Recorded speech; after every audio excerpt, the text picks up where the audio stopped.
29/1/2026 থেকে আমাদের মাদ্রাসার বার্ষিক পরীক্ষা শুরু হয়েছে। বাচ্চারা সবাই পরীক্ষার প্রস্তুতি নিয়ে পরীক্ষার হলের দিকে চলছে। আপনারা দোয়া করতে ভুলবেন না কিন্তু। পরীক্ষার হলে সুন্দর করে তাদেরকে বসানো হলো এবং তাদেরকে খাতা প্রশ্ন দেওয়া হলো। শিক্ষক ছাত্রদেরকে প্রশ্ন বুঝিয়ে দিচ্ছেন এবং তারা যেন সুন্দরভাবে বুঝতে পারেন, খুব সুন্দর করে বোঝাচ্ছেন।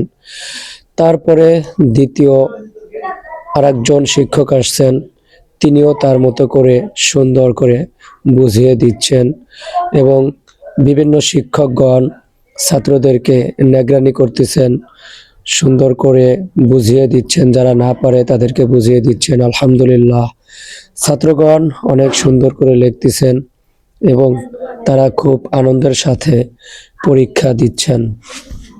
আপনাদের কাছে দোয়া চাই আমাদের ছাত্রবিন্দু খুব সুন্দর করে যেন পরীক্ষা শেষ করতে পারে। ভালো থাকবেন।